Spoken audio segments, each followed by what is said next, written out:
Hello everyone, this is Aspie and you're watching The Incredible Aspie. Long time no see, huh? Sorry about being gone for so long from you lovely degenerates, but college had me smothered in too much work for me to really do anything on my channel. Jeez, I thought it was never gonna end. I can assure you that I haven't quit and that I will be making more videos in the future. I just felt like I needed a break from YouTube to get myself in order. I was also having some anxiety problems as it pertained to the internet, so I thought it would be a smart decision to back away from the computer for a while. I think it's something everybody needs after a long run on the internet. Well, since I've been gone for a while, I think I should talk about something that has been on my mind for some time now. You see, the other day I was watching a stream of a conversation between the YouTubers Destiny and Dr. Layman. While I am not a fan of Destiny, I am an avid fan of Dr. Layman, and I thought it would be interesting to see them both talk with each other. This was by no means a debate stream. Both YouTubers were actually rather cordial and friendly with one another, which is something you don't get a lot of the time from opposite views on this side of YouTube. Anyway, one part of their conversation really sparked my interest, and that was when they were talking about their disdain, or at least their problems with the skeptic community at large. To paraphrase Destiny's position, he essentially says that the leaders of the skeptic community are not good at making concrete fact-based arguments, and that his experience in debating these individuals has been, well,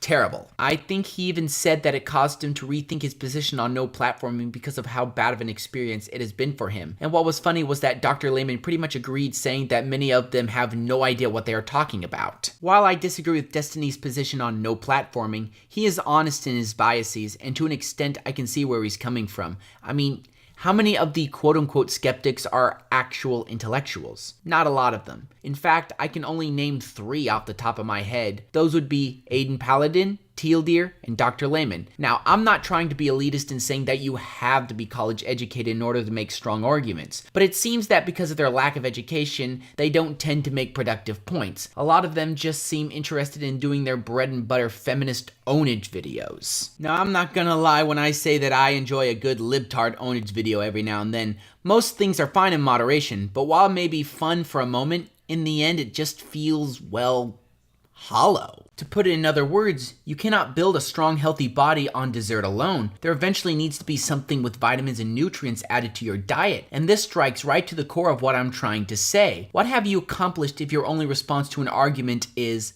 "Get wrecked, libtard"? In all honesty, you've really accomplished nothing other than just making a few people angry. If this online community of creators is to do anything meaningful, it will have to learn to be more persuasive in its argumentation, but sadly, I doubt that will happen. People have started to grow tired of these skeptics and are starting to flock over to left-wing progressive channels like ContraPoints and HBomberGuy. This can be shown in the number of subscribers they have garnered in recent history. While I don't agree with most of what these YouTubers have to say, at least they offer some stronger arguments. We have won a few battles, but in the end, I fear we'll lose the war. In response to this demand for ownage material, many of these skeptics have started to turn on each other in an almost cannibalistic fashion. Rather than videos on political or social issues, we are seeing more and more creators on this side of YouTube creating videos about drama. There have even been multiple series centered around drama, with the most well-known being the Kumite. From what I could recall, the Kumite was a show that was pretty much centered entirely around drama, or blood sports as they called it. The show was started by a YouTuber called Tonkasaw, and from what I could see, the guy had a very fiery temper. Andy Worski was also a main host on the show for a while, but after some creative differences with Tonka, both had a falling out with one another. While Tonka was somewhat of a hothead, I will admit the show was rather entertaining for the time being. There's something about watching people scream at each other that really gets the adrenaline flowing. However, this was rather rare, and most episodes just consisted of them talking to each other pretty much about anything they could until the next bout of drama would come up. This show's popularity spiked around the middle of last year with Bloodapalooza, but after that, it just slowly lost popularity. If you look at the show now, which is on Tonka's channel,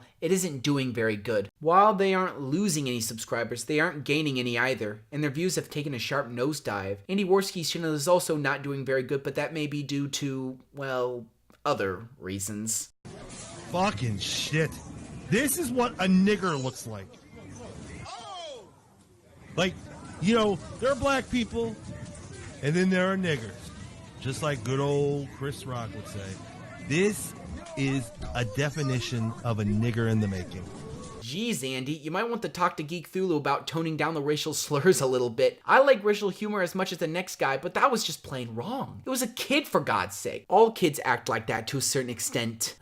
Anyway, I always had a feeling that the whole blood sports thing would just be a fad, and I guess I was right. There could be many reasons why the show lost popularity. It could be that people just got tired of it, or that the show has gotten even more boring. At this point, it's just your average streaming channel. But enough about this diatribe. I want to talk about what I want you all to get out of this video. In response to the lessening popularity of the skeptic community, I think it's important to offer a suggestion to all the skeptics who may watch this video. If you want to be taken more seriously on an intellectual level, I think we should all abandon the ownage. Or to put it more specifically, I think we should all abandon the ownage mentality, especially when it pertains to debate. I think when we engage a different perspective, it's wrong to expect to beat, or in this case, own the other person. If you think you'll be able to easily crush their entire worldview into a fine powder that will inevitably fall through their fingers like sand, I highly doubt you will. The point of debate shouldn't be for the purposes of defeating somebody, but instead should be for coming to an agreement or compromise with another view. You should approach your debating partner like a friend rather than an enemy. Yes, some ideas are ridiculous and do deserve some ridicule, but there is a time and a place for that. You are not going to be able to debunk every idea with just some simple Google search or reaction video. To put it in more perspective, there's a difference between ContraPoints and Francesca Ramsey. One of them takes a lot more brain power to refute. Keep this in mind. Now, I know I might be called a hypocrite for saying this because I have made ownage-style videos in the past. However, the past doesn't define the present or future. I admittedly was working on an ownage-style video about an idea regarding race. However, I scrapped the video after I realized that I sounded more like a douchebag rather than a guy trying to make a strong intellectual point. While I might make more comedic videos in the future as well, I want to tone down my autism for my more intellectual content, and I think many of you should do the same. Now, I want to finish this video on this note. If you are a content creator, you may disagree or even be offended by what I just said. You may even see this as an attack on your content and even you as a person. But all I want to say to you is this. I have nothing personal against you. I'm only asking that you take this into consideration as a suggestion. You may not like it at first, but in the future, you may thank me. Thank you everyone for watching this video. I really hope you enjoyed it. But before you leave, I want to give you one last thing. As well as being a content creator, I am also an amateur composer. As a treat, I would like to show you a composition of mine. It is a solo cello piece I entitled The Struggle, and I hope you like it. Please sit back and enjoy.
Thank you all again for watching this video. I really appreciate it. Be sure to like, subscribe, and comment down below. I hope you all have a great day, and as always, peace out, and God bless you all.